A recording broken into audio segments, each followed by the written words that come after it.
My wife gave me a kiss goodbye before heading off on what she said was a girls' weekend. 5 hours later, my 6-year-old clutched my arm and whispered, "Daddy, we have to hide." I grabbed her phone, pulled up the security feed, and it hit me. She hadn't gone anywhere. She dispatched a kill team. Before I could even chamber a round, the front door was obliterated. A heavy boot cracked through the frame. Then another.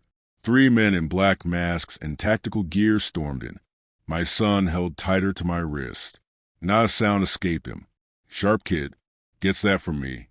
I dropped into a crouch and took the shot. One of them collapsed. The others melted into the shadows of our living room.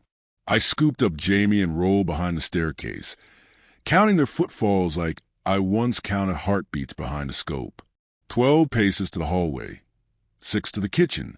They had no idea I designed this house myself, knew every hidden space, every false wall, every trap, and they had no clue I'd been preparing for this moment.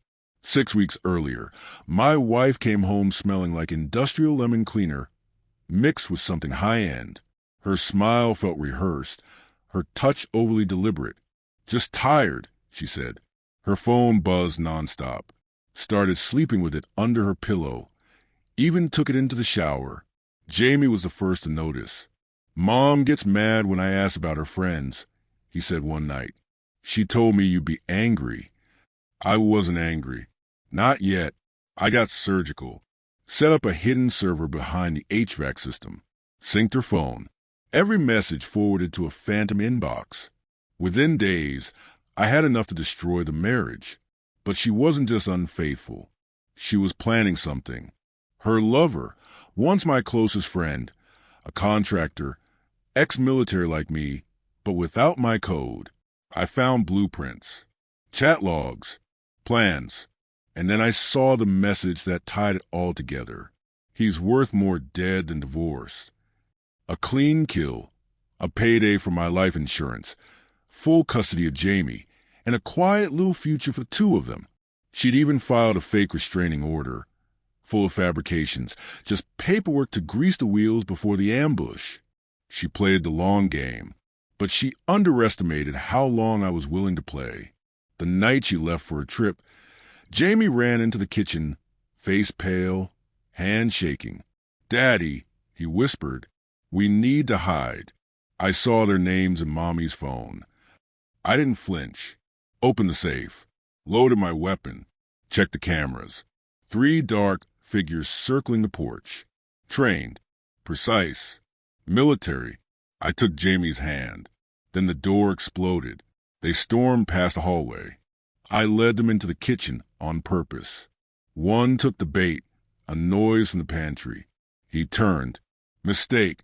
I moved like I did back in Fallujah. Silent, swift, final. He didn't feel the blade until it was buried under his ribs. That made 2 down. 1 remained. Footsteps echoed above. Jamie was still tucked beneath the stairs, safe, silent. I crept up the steps. Slow, careful. I knew he'd be waiting. And there he was.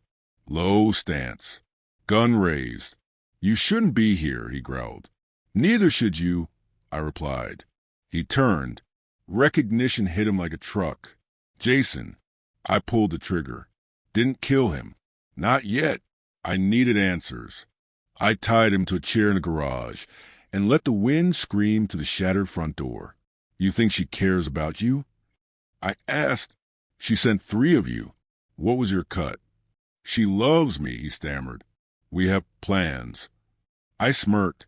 "She has plans. You were just a weapon. Now you're just evidence." He started sweating. "I sent everything to her lawyer," I said. "The affair, the murder plot, the insurance scam, even her voice messages." "You're bluffing." "No," I said. "I'm winning." The next morning, I dropped Jamie off at my sister's and went back to the house to wait. I wanted her to walk into it herself. The blood, the broken glass, the empty chair. She came home 3 hours later, wheeling a suitcase, expecting a dead body. Instead, she found me at the kitchen table, sipping coffee, and a court summons waiting on the counter. She froze. Surprised to see me? I asked, where were they? Arrested, charged, cooperative. Her face cracked. I stood, placed a file in front of her, texts, photos, voice memos, and a pristine copy of the prenup. You want a clean start, I said. Now you've got it. Cleaned out. No custody. No claims. Just surveillance footage and prosecutors.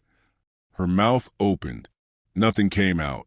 Next time you plan a hit, I said, don't use your kid's tablet as a hotspot. That night, I tucked Jamie into bed. He was quiet but calm. Is it over? He asked. Yes, I said. It's over. I lay awake, staring at the moonlight on the ceiling, thinking about betrayal. Not just the act, but the strategy behind it. She hadn't tried to kill me out of rage. She did it for money. That's what made it poetic. When her world crumbled with surgical precision, I didn't yell. I didn't break things.